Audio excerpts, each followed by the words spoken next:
Do it really kind of slowly. There's no rush or anything. If we make a few mistakes, that's fine. Yeah. So you're on that. Have you got the mic? Where did that go live?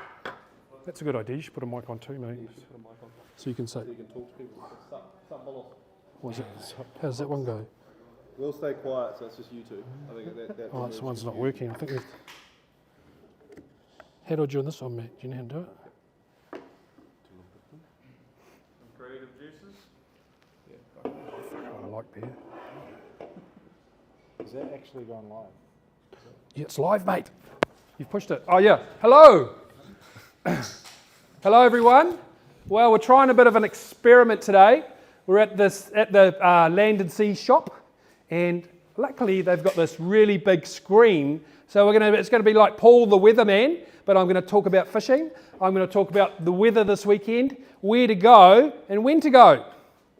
So first thing we're going to look at is the weather.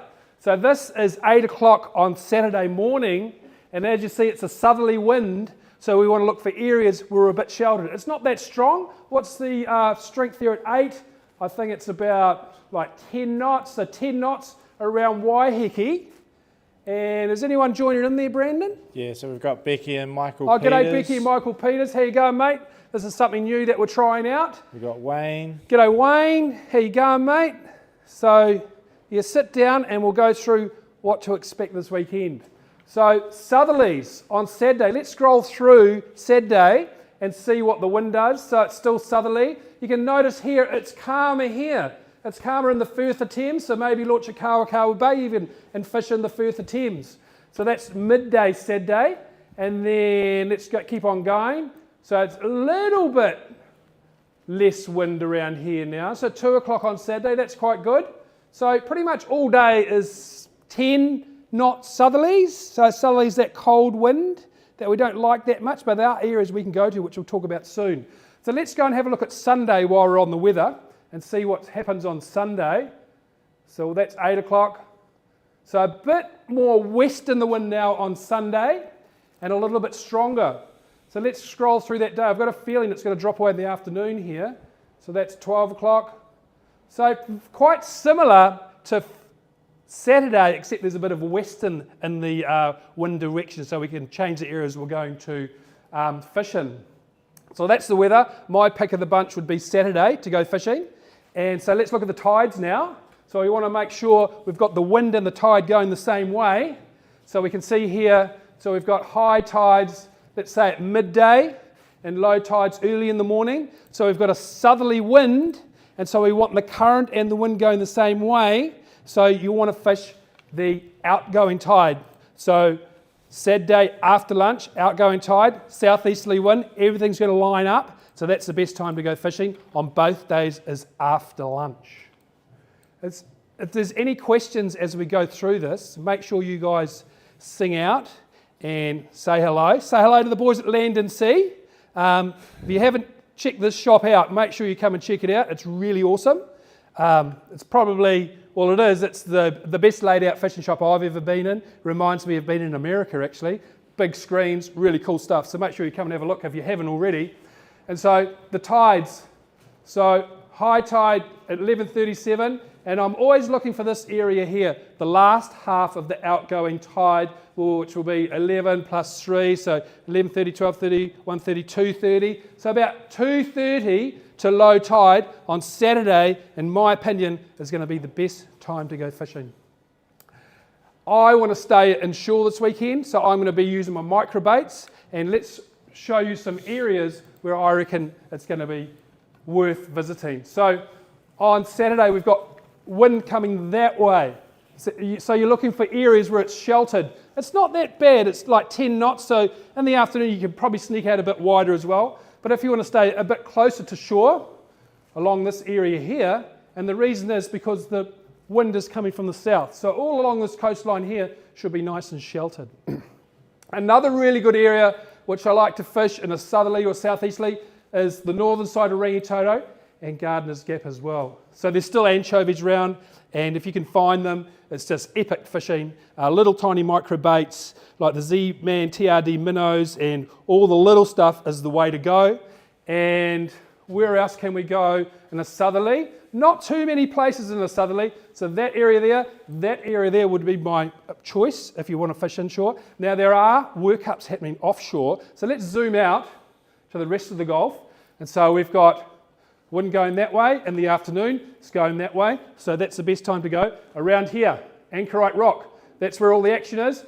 Just south and east of it, so I was here the other day. This area here is where they have been. Big schools of pilchards, whales, dolphins, all that cool stuff. So head here and make sure you've got binoculars. So you stop, I would be heading out here, stopping, getting my binoculars out, my 7x50s, and looking around and looking for action, because I reckon they won't be far from there. Other areas where there's been workups has been just on the inside of the cable zone of Omaha Bay. You know, I said inside of the cable zone last week and I got a bit of stick about it. So I'm not meaning inside the cable zone, guys. I'm meaning on the inside, on the land side of the cable zone. So that's where I'll be going around there as well. Where else could you go? You could head down into the Firth, because as we saw on the weather map, it was a bit lighter winds down here. So down in here, really good place for the anchovies, really good place for the pilchards as well. So, you know, especially maybe on the Sunday, it might be better along this coast here, because the anchovies get stuck along here as well. So all along there, I'm thinking about fishing. And also, around this yellow buoy is one of my favourite spots this time of year as well. Is there any questions come through, Brendan? No questions from anyone yet. Okay. So, yeah, that's pretty much it, guys. And what do we use? You've got the little minnows here, eh, Brandon? Yep. Can you get me a packet? I'll just show you I took Brandon fishing not long ago, and we had really good luck on these little grey lures. They don't look like much. They're pretty they're not colourful. They're pretty plain, but they've been working really well. So this is what I've been using. One of the viewers has said TRD minnows are on. TRD minnows, yeah, man. TRD minnows are the way to go. So that's your TRD minnows there. So as you can see, they're just tiny little baits. Just looks like a tube of plastic. But for some reason, can they see that? So for some reason, that little lure there has just been dynamite lately. So if you're going to fish those in the area, in close areas, I would get some of these. And also, these, that's a TRD minnow. Did you have the swimming ones? We got slim swims. Yes, slim swims, and there was the minnows, because I remember you really wanted some. All gone? Okay, so that is my favourite lure at the moment, is a TRD minnow, and the colour smelt.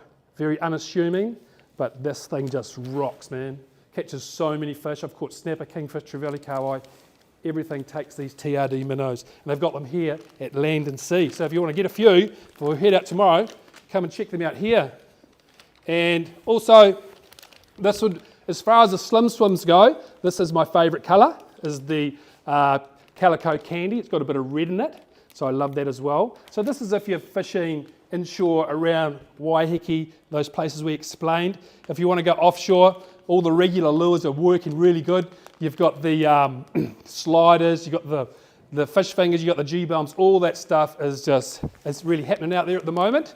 And you don't have to find these workups just going off. You can just be in the area where the bait is. There might even be one gannet going in, just a couple of dolphins around, but once you're in that area, just stick it out, because there's so many fish out there at the moment, it's almost like a plague. Like I was talking to a mussel farmer the other day, and he said the snapper are starting to eat all the mussels off the mussel farms. That's how many snapper there are. It's almost like a plague proportion. So, they're kind of small at the moment, but 2 or 3 years' time, these snapper are going to be bigger, and it's going to be like one of the best snapper seasons we've ever seen in about 2 years, I reckon.